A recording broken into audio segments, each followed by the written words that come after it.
Hi, I'm Adolph Oliver, and in this lesson we're doing a quick review of how you add and subtract fractions. Now, hopefully you recall that you need to have a common denominator when you add or subtract fractions, and it's easy to show why this is. We can look at this simple example where we have 1/2 plus 1/4. Now, probably the first way you learn to talk about or think about subtracting and adding fractions was to draw pies to represent them. So let's do that for the 1/2. Remember that the denominator tells you how many pieces the pie is cut into. So if we slice it right across like this, that indicates that we've cut our pie into 2 equal pieces. And of course the numerator up here tells you how many of those you have. We have one of the 2 pieces, so we can make a sketch of a pie representing what this fraction 1/2 is. Let's do the same thing over here for the 1/4. Now, of course, we have our pie cut into 4 equal sized pieces, so I can slice it both horizontally and vertically here. Now it's cut into 4 equal sized pieces, and of course what we do is we have one of those. Well, you can see why we can't add these directly. They're not the same size pieces. This one here is twice as big. We want to keep track of what we have. We want to talk about how many of the same size pieces we have. And this is a problem you always run into in fractions if you do not already have a common denominator. Well, it's easy to take care of this problem. You just get your knife out, slice this first pie vertically, and now it's sliced into 4 equal sized pieces, just like the second one. But we can see, of course, now that what was originally 1/2 of the pie has now become 2/4 of the pie.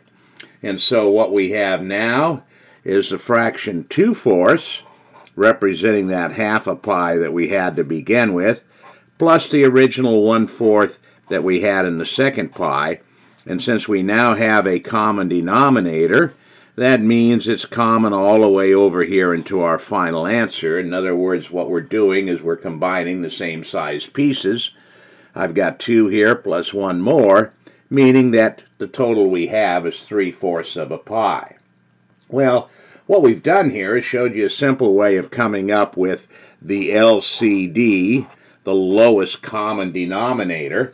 And when we get into algebraic situations with x's, y's, and z's later, we're especially going to want to make sure that we have the lowest common denominator. So let's review quickly here how you're able to find an LCD. It's simple. Look at all the denominators that you have in your problem. In this case, we just have 2 of them. We have halves and fourths.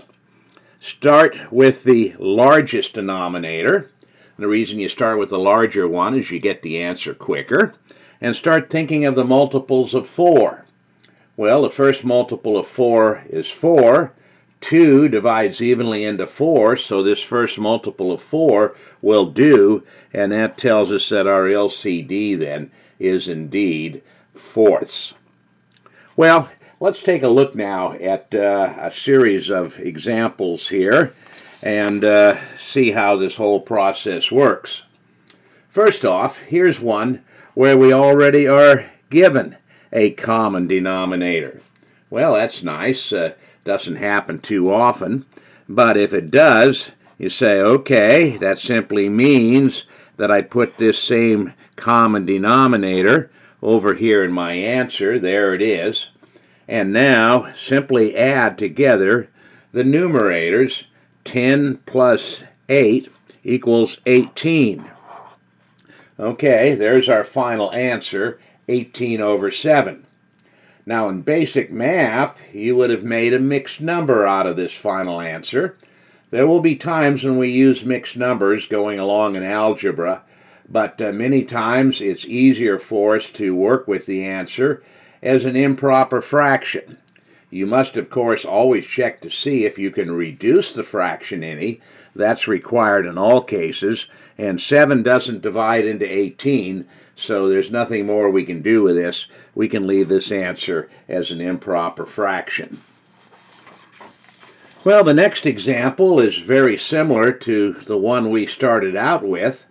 Uh, we don't have a common denominator, so remember the key is first to figure out what the LCD is, and as we go and figure that out, remember with simple denominators like this, just pick the larger denominator and start thinking about the multiples of it. Well, the first multiple of 4 is 4. This 2 divides evenly into 4, so that's our LCD right off the bat. And what we want to do is convert both of these fractions to it. Well, okay, here we go. Let's set ourselves up. And notice that the second fraction is already at the LCD, so we in fact just copy it down. The only one that needs some work is the first fraction. Well, you know what it's going to be here, but let's officially start building up the process that will handle more complicated problems as we go on. Here's the key. Compare the old denominator to the new one. What did you have to multiply this old guy by to make him exactly the same as the new one? Well, we had to take this 2 and multiply it by 2. So, 2 times 2 gives me the 4. Well, what you do now is you take the numerator and multiply it by exactly the same number. 1 times 2 is 2, so we end up with the 2/4. One of the things you always want to do whenever you convert a fraction to a common denominator is stop and reduce it in your mind to make sure it still equals the original guy that you started with. Don't cross it out when you reduce it. You want to keep it the way it is here. So we look at both the top and bottom, we see that 2 would reduce into it. 2 would go into 2 once, there's the one that's upstairs here. 2 would go into 4 twice, there's the 2 that's downstairs. So we can see that this 2/4 is exactly the same value as our original 1/2. Whenever you change a fraction to a common denominator, you do not want to change its value. This guy is still 1/2 here, but we want to change what it looks like so we have matching denominators. Well, okay, after that, we're all set. We have our common denominator 4, so we put it over here in our final answer. And of course, add the numerators. 2 plus 7 gives me 9. We can't reduce this any, and as a mixed number, it can stay this way in algebra. So there we are, our answer, 9/4. Okay, let's revisit one where we have a common denominator, but something else is going on here. So here we are, 7/4 plus 5/4. Well, okay, we've already got a common denominator, so let's just go set the answer up here. There's that common denominator in the answer. And of course, we simply add the numerators. 7 plus 5 equals 12. But now, notice, we can do some reducing here. Okay, the 4 does reduce into the 12. 4 goes once here, and the 12 it goes 3 times. We end up with 3 over 1. Well, when you end up with a 1 downstairs in your fraction, the answer is just the upstairs, because this means 3 divided by 1, which of course is just 3. So there's our final answer. Reduces all the way down to 3. Well, here's a similar problem, again, with a common denominator. So we can proceed directly to the answer here. We've got 8s, so that means our common denominator is 8s. We can simply then just add the numerators. 3 plus 15 is 18. But we can do some reducing here. Okay, 2 will divide into both top and bottom.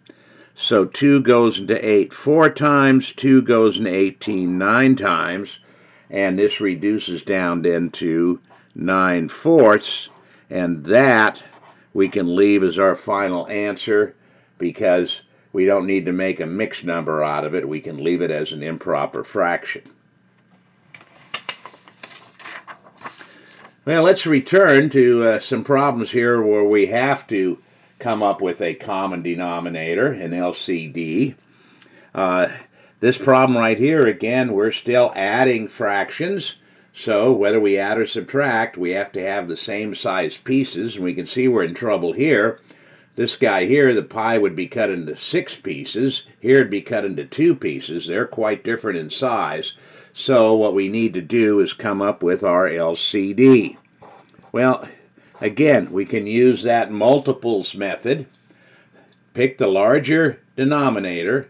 The reason for that is you get the answer sooner. The first multiple of 6 is 6, and since 2 divides evenly into 6, that's our LCD right there. If 2 didn't divide into the first multiple, then you'd have to check the second and the third and keep going until you found one that worked. But 2 does divide into the first multiple of 6 evenly, so our LCD is equal to 6. Okay, well now let's convert both the fractions to 6. Here we go, set ourselves up. Both the denominators are 6, and of course in this problem notice that the first fraction is already at the LCD, so we just write it back down, 7 6. But the second guy, we've got to convert him. So again, here's the key. Ask yourself, what do I have to multiply this old denominator by to make the new one? I have to multiply it by 3. So that means you do the same thing to the top. 3 times 3 gives me 9. Well, this 9 6 better be the same value as our original fraction. Reduce this guy in your head to be sure. 3 goes into 9 3 times. Okay, there's the 3 upstairs. 3 goes into 6 twice. There's the 2 downstairs. If you ever double check this and it didn't reduce back to the original guy, then go back and find your error. Okay, now we're all set to come up with the final answer. Again, we've got our common denominator 6's here, so put it in the final answer. Add the numerators. 7 plus 9 gives me 16. And this is one of these guys that we can reduce again. So remember, of course, there is a standing rule that you do have to reduce fractions when they're in their final answers. 2 will divide into both top and bottom here. 2 goes into 6 3 times. It goes into 16 8 times. We cannot reduce anything else. The 3 won't go into the 8 anymore. So we end up with 8 upstairs and 3 downstairs. There's our final answer. Okay, let's look at an example where we are subtracting fractions. The idea is exactly the same, whether we add or subtract. And in this particular one, we definitely need to have a common denominator. We don't have it at the moment here, so the first job, of course, is to figure out what that LCD happens to be. Now, again, we're going to use the multiples method and pick the larger denominator. The larger denominator is 6. Okay, think of the multiples of 6. The first multiple of 6 is 6. Does 4 divide evenly into 6? No. So that won't work as our LCD. What is our second multiple of 6? Well, 6 plus 6, or 2 times 6, whichever way you want to come up with that second multiple, is 12. Does 4 divide evenly into 12? Yes, it does. So there's our LCD. We've got to convert both of these fractions to 12ths. Okay, well, let's set up and do that. Here we go. 12ths here, minus sign in between, and 12ths here. Well, we've got to convert both of these fractions to 12ths. Again, compare the old denominator to the new one. What did you have to multiply this 4 by to make 12? Well, we had to multiply it by 3. So we do exactly the same thing to the top. 7 times 3 is 21. So our first fraction, 21 twelfths. Now, reduce this in your head before you go on. We can reduce a 3 into both top and bottom. 3 goes into 12 4 times. That's correct. 3 goes into 21 7 times. That's correct. Okay, so we've done a good job in this first fraction. The second guy over here, do the comparison again. Compare the old denominator to the new one. What did we have to multiply the old denominator by to make the new one? Well, we had to multiply it by 2. So we turn around and do the same thing to the top. Multiply it by 2. 5 times 2 is 10. Okay, once again, double check this. It's always easy to make a mistake when you convert a fraction to a new common denominator, and you want to catch that mistake and correct it before you go on. Well, we can reduce a 2 into both the numerator and denominator here. 2 goes into 10 5 times. Okay, that's correct. 2 goes into 12 6 times. That's correct. So this new fraction 10/12 is indeed equal to 5/6. Okay, once we've got our common denominator, we're all set. The 12 are now common all the way through, so that's the denominator in my final answer. Turn around and just add or subtract the numerators. In this case, we're subtracting. 21 minus 10 gives me 11, and we can't reduce this down anymore, so there's our answer, 11/12. Now, you sometimes get situations like this where you've got a fraction, you're adding it to some whole number. Well, whenever you have a fraction in a problem, it's good to make fractions out of everybody. So the first thing I do is turn around and make a fraction out of that 2 by putting a 1 underneath it.